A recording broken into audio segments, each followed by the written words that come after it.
Bona vesprada. En els dies que no ens hem vist, no sabem què ha sigut de la bona o la mala sort del gatet. Anem a reprendre la nostra lectura. On les seues facultats trobaven major satisfacció i adquirien tota la seva intensitat, era en la tribuna del fòrum, tot exercint el magisteri sublim de la defensa. 500 reus de mort ha disputat al patíbul, 4 o 5 solament ha pogut arrabassar-li el botxí. Des del punt en què la vida del reu depenia del poder de la seva paraula, no reposava a Parisi. Disposava prolixament de les proves morals i materials que pogueren disculpar el crim, no amb la fredor del savi que analitza, sinó amb la calor de l'artista que redimeix i purifica. El cap ple d'idees i el cor d'afectes. Emprenia aquelles defenses, model d'eloqüència, on amb desordre aparent i vertadera art passava de les proves reals a les legals, de les morals a les reflexions filosòfiques, de les reflexions filosòfiques a la contemplació de la naturalesa humana en els extraviaments de la voluntat, en els desmais de la consciència, i quan tot això s'havia exhaurit, s'insinuava en el cor dels jutges, apel·lava als seus sentiments, posava llàgrimes a la veu, patètic i arravatat en la seva eloqüència. Es transfigurava fins a arribar als límits on la paraula humana pot arribar. Embolcallava el tribunal i el públic entre les ràfegues abrasidores de les seues idees enrogides en la més pura caritat i al capdavall aconseguia arrencar la seva víctima al botxí, la seva trista prisa a la mort. Elogi de Parisi i Guijarro, Emilio Castelao. Sentència. Ahir es va publicar la sentència en la causa seguida contra Maria Seguí, àlies el gatet d'Otos, i Francesc Mira, àlies Citala. Per aquesta es revoca l'anterior i es condemna a tots dos a 20 anys de cadena per cadascun dels 2 robatoris comesos a l'Olleria. 40 anys per a cadascú de subjecció a la vigilància de l'autoritat i el pagament de les costes del juí mancomunadament. Tots 2 reus salven la vida.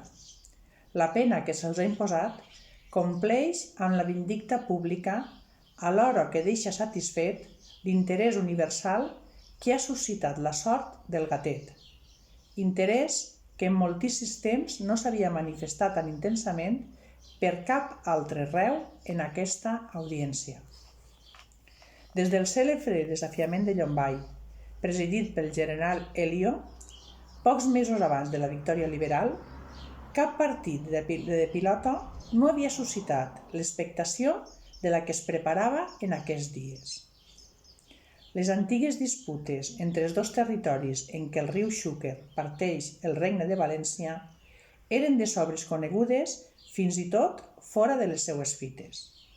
Tan normal era que els de la part esquerra visitaren les terres del migdia amb la intenció de derrotar els rivals en el seu propi terreny, com que els de la dreta travessaren el riu per demostrar l'habilitat i el vigor dels seus homes en els carrers i els trinquets de les terres de tramuntana. A conseqüència d'una partida esporàdica que s'havia jugat al poble de Benifaió d'Espioco, en la qual els jugadors de la dreta del riu s'imposaren als de l'esquerra, s'havia escalfat els ànims i es proposà un desafiament formal. Hi hagué certes desavinences respecte al lloc on s'havia de celebrar el resquit, ja que tant els d'una banda com els de l'altra preferien el seu terreny. Finalment, els del sud van renunciar a les seues pretensions.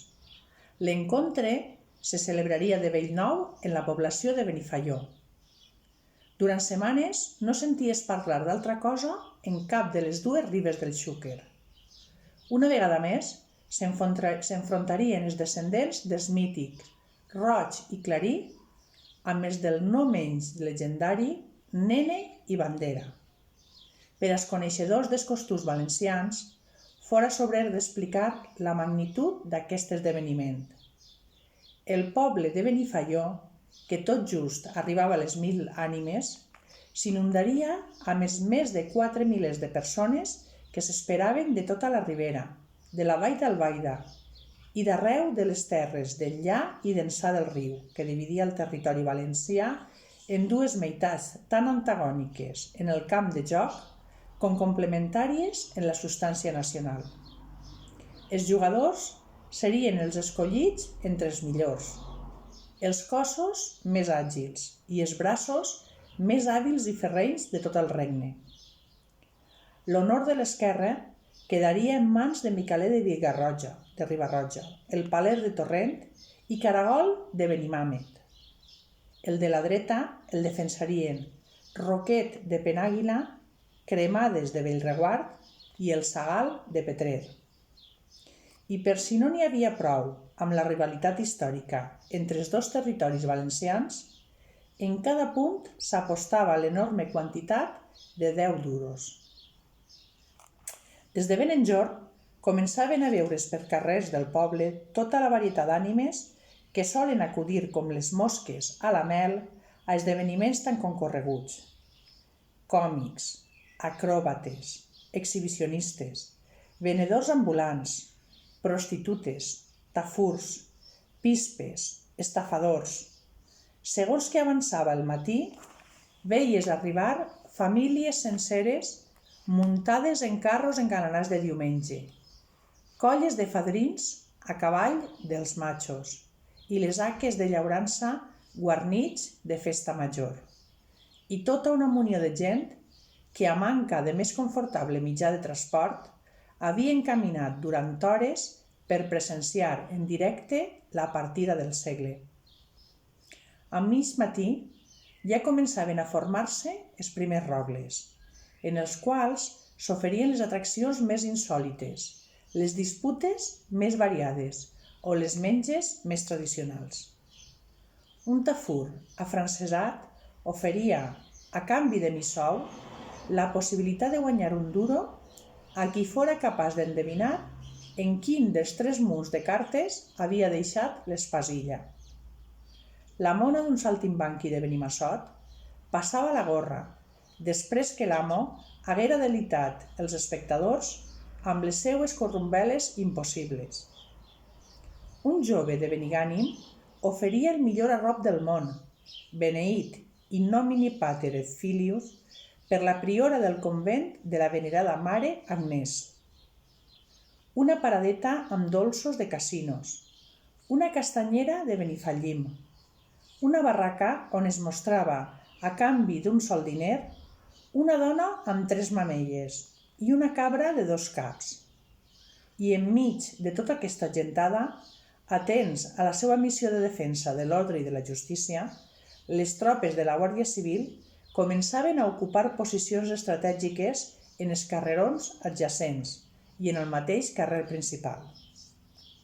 Just en el bell mig d'aquella via s'havia armat un cert rebombori a l'arribada de 2 dels protagonistes de la partida, Roquet de Penàguila i el Sagal de Petrer. Acompanyats d'un marxador i dels homes bons que s'havien d'ocupar de la justa direcció de la partida i de la solució cavalleresca de totes les disputes que hi pogueren sorgir. Aquests 2 integrants de l'equip meridional es feien càrrec de les condicions del carrer.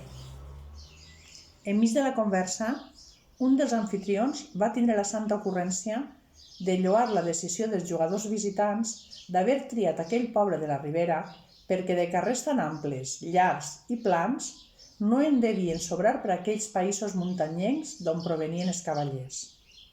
Roquet, que es veu que era tan pacífic de naturalesa, com dominador de les arts i les mantàfoles del joc, va fer com que no l'havia sentit.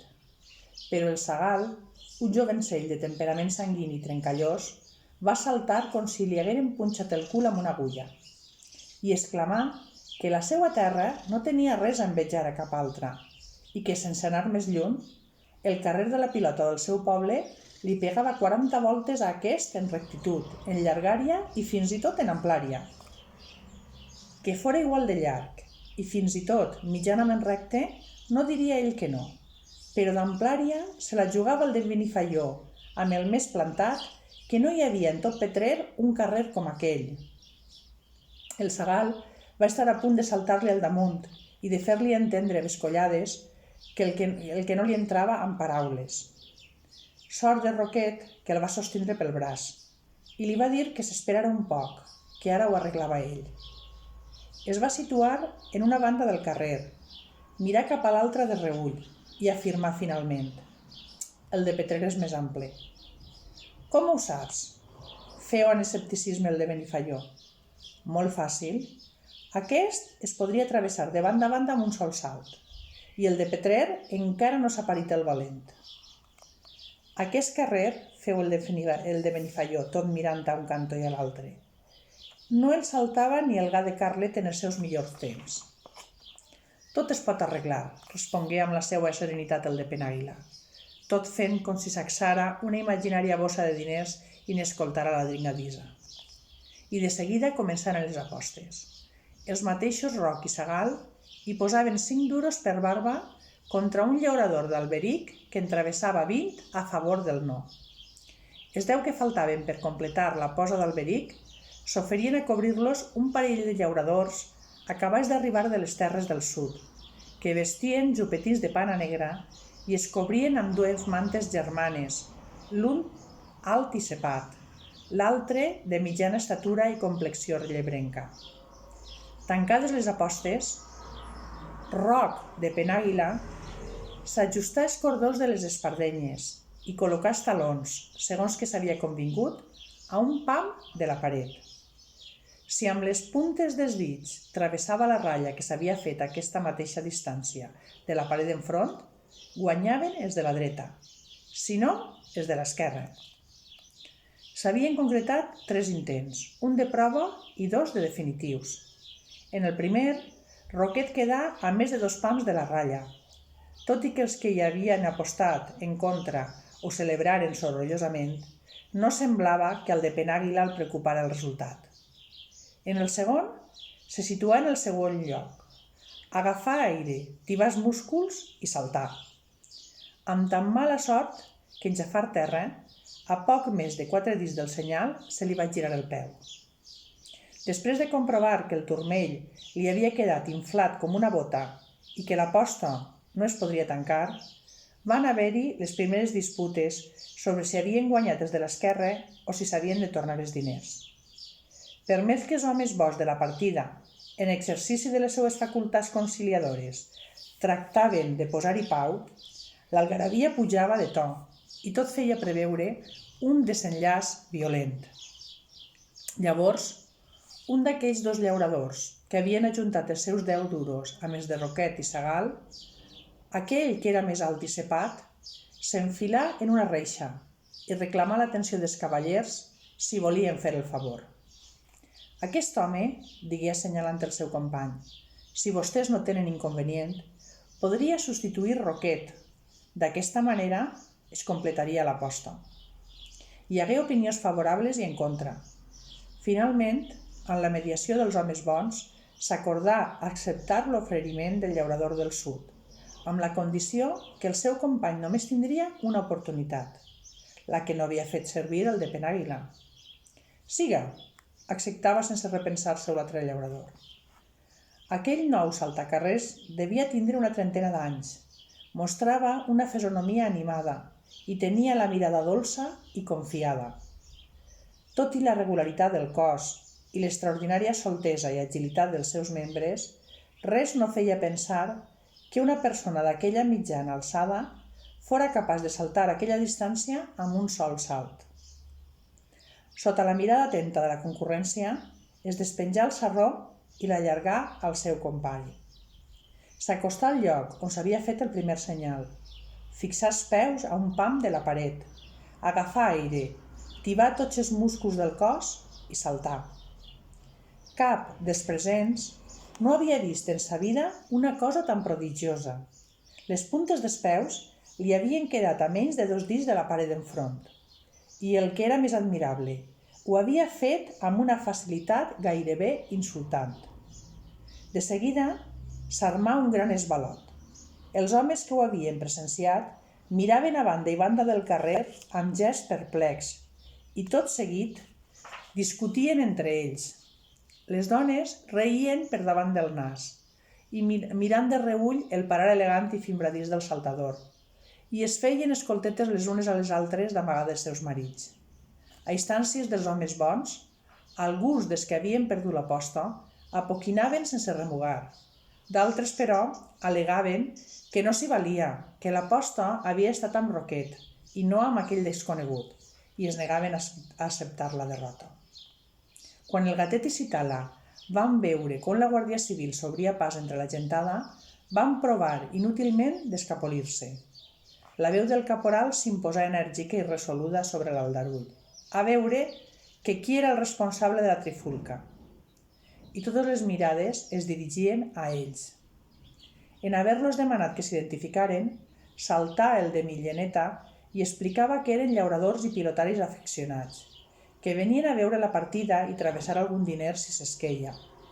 Ell, de nom Josep Cabanes, dels Cabanes del Genovès si es coneixia, i el seu company, Rafael Sanchis, dels Sanchis de Llocnou, si n'hi havia sentit parlar. Després que els homes bons havien donat totes les explicacions del cas i el caporal n'havia quedat mitjanament convençut, es decidí que s'acabaren de pagar les apostes i que cadascú seguira el seu camí. De tornada al seu lloc de vigilància, un dels guàrdies s'acostà al caporal i li feu un escoltet a cau d'orella, que el feu aturar-se en sec. Va fer mitja volta i ordenà a la tropa que el seguiren. Quan arribaven al lloc de la disputa amb la intenció de detindre aquell parell de sospitosos i interrogar-los de bell nou, Citala i el Gatet havien desaparegut. Ràpidament s'organitzava la recerca pels carrers del poble i pels seus entorns. Una de les rondes que patrullava el camí de Carlet va donar l'alto a una parella que s'ajustava a la descripció que els havien fet. En ser que arrencaven a córrer, els van perseguir entre els camps de tarongers. Després d'haver-los perdut de vista i d'haver-los tornat a localitzar repetidament, van descobrir un dels fugitius que s'aturava en un punt, retrocedia i tornava a avançar de forma estranya. De seguida s'adonaren que aquell pobre ignorant s'havia ficat tot sol en una ratera. Havia topat davant per davant amb la séquia reial i ara no tenia escapatòria. Seguint les ordres estratègiques del caporal, els guàrdies s'obriren en forma de ventall, tot tallant-li les possibles eixides. A la veu d'alto, el fugitiu alçà els braços en senyal de rendició i avançà unes passes en direcció als guàrdies. De sobte, feu mitja volta, agafà carrera i amb un salt magnífic, colossal, portentós, travessà el canal. En aterrar a l'altra banda, encara es quedà mirant les cares de perplexitat dels seus perseguidors, abans d'amagar-se entre els canyars de l'altra riba. De seguida, els guàrdies, completament astorats, corregueren cap al lloc on s'havia produït el prodigi, i mentre encara es feien creus de com un home s'havia pogut enlairar d'aquella manera sense la mediació de cap artifici, sentiren un miol arrossegat que semblava que els escarnia. De tornada al poble, els guàrdies i el caporal acordaren mantindre el secret del seu fracàs. Al capdavall, ningú no els havia de creure, llavors ni mai de la vida. I fins ací avui. Ens tornem a veure demà.